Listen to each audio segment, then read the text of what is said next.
you fantasy fanatics. I'm Rob Shaw. He's Phil Jean. We're at Jacksonville Stadium, or we call it Municipal Stadium right now because they haven't sold the naming rights. Yeah, whatever. Yeah, we're in Jacksonville. That's the point. That is the point that I'm trying to make, and we just saw the Jaguars get obliterated by the Indianapolis Colts. And I'll tell you what, there's something different this year about the Colts, and that is from game one, and so far, their defense has been fantasy worthy. Absolutely. You know what? They started that actually after that December 10th debacle last year against the Jacksonville Jaguars when they gave up 375 yards. Of course, everybody's asking why is that the case? And it seems like possibly it's Bob Sanders. Yeah, Bob Sanders, certainly the missing piece, was injured a little bit before, comes back, and he's been great so far. He did miss one game so far this year, but when he's healthy, the team is pretty healthy. So that's the story on defense. Now let's talk about the other offense of the Jacksonville Jaguars. I'll tell you what, David Garrard goes out, and if you're worried about fantasy impact, and Quinn Gray, as long as Garrard is out, I don't think there's an option for this Jacksonville Jaguars team. I really don't think so, unless Gray steps up, which it might not be a possibility. I mean, he had 2 interceptions in this game, didn't look very good. And of course, the thing is when you don't have that passing game that can stretch that defense, those linebackers come in, and that running game, it really gets affected. I'll tell you what, that running game has been hot and cold so far this year. I'll tell you one thing about Maurice Jones-Drew. It's a long name, small guy, 5'7". But the one thing about this guy, he's one of those make or break guys, a kind of feast or famine type guy. He's not a guy who's going to get the ball on 20 occasions during the game. He's going to get about 10 to 15 catches or rushes, and he's going to have to do it in those limited opportunities. So if you're looking for an everyday guy who's always going to be consistently giving you the numbers, you might want to shy away from this guy. Absolutely, and you have to remember at the end of the game, he kind of twisted his ankle, he went into the x-ray room. It was negative, but you always got to keep that in the back of the mind. Fred Taylor looked really good out there tonight.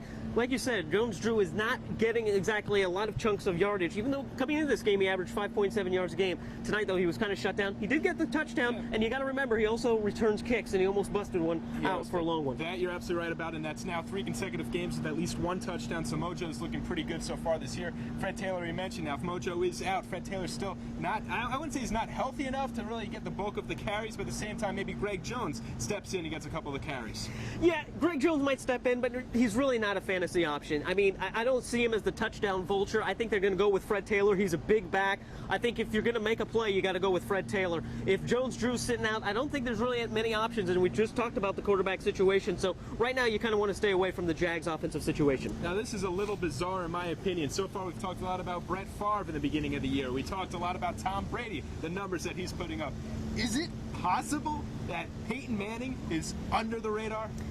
I don't know if you can ever say Peyton Manning is under the radar, but he almost is just because of what Tom Brady is doing. I mean, 27 TDs, 2 interceptions. It looks like he's going to obliterate Peyton Manning's records that he posted just 2 years ago. That being said, though, Manning is still the man in Indy. He is just so calm, cool, and collected at any point in the game. And then in tonight's game, he showed that beautiful running attack. He scores that one cheap TD on the running game.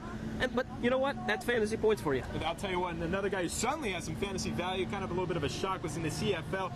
Kenton Keith, the guy with a last name as his, well, first name as his last name for some reason. Don't have to get into that. What we will get into is the fact that this guy does have some fantasy value. I don't know if it's just the fact that Joseph Addai is a little nicked up, obviously coming off a bye week, and then before that, missing some time with an injury. But in that time he missed with the injury, you saw Keith go out, get 2 touchdowns, over 120 yards. He's pretty good. Absolutely. Against a solid Buccaneers defense, he did post over 120 yards, those 2 touchdowns. And in tonight's game, he had 10 carries. He scored another touchdown, and he looked really, really good out there. Like you mentioned, though, I think they kind of nursing Addai a little bit back into the game. They obviously had the big lead. They could afford to do that. If it was a little bit more crunch time, I'd like to see if Addai was out there on the field and Keith wasn't. But I tell you one thing, he's probably a good guy to get on your roster because he is going to get a few carries. And we've never seen if Addai can get through an entire season uninjured. As we mentioned before, he's only had 225 carries, the most he's ever done. So Keith is definitely a guy that if you can stash him on your bench, go out and get this guy because you know what? He might come into fruition like a Kenny Watson. You're absolutely right about that. Yeah, Watson, we'll see if he's going to maintain that role. It's tough to sit a guy who gets 3 touchdowns. But that's another story. Let's keep the story here in Jacksonville, Indianapolis. We talk about nursing an injury. Well, it looks like Marvin Harrison was a little banged up once again.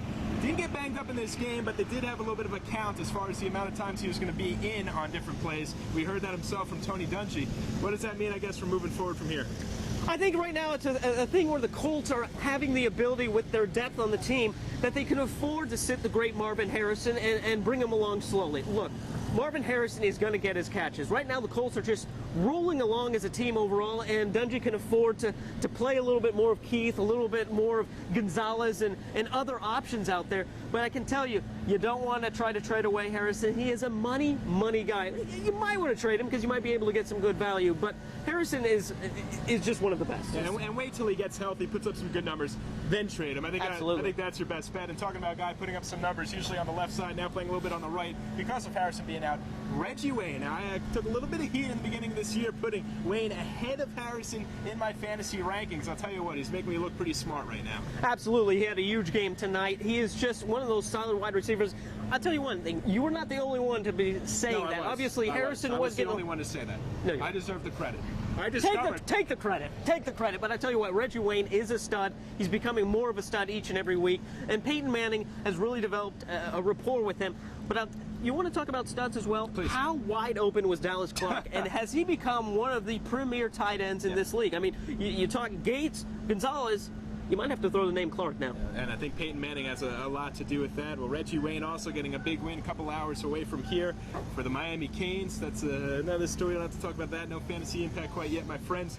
But that's all the time we have for now. A big game here. Jacksonville Jaguars not looking all that sharp. Their defense did what they could, but when the offense doesn't perform, it's very tough for them to put up the fantasy points you'd come to expect.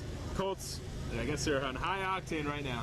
I'll tell you what, they are on high octane, and it's just setting up that Week 11 showdown as to who is the premier team and who's the premier fantasy squad. The Pats or the Colts? I think it happens to be the Pats right now, but we will find out when they go head-to-head in just a couple of weeks, and we'll also give you some coverage of that. That's all for now. Phil G and I'm Rob Shaw. Until the next time we meet.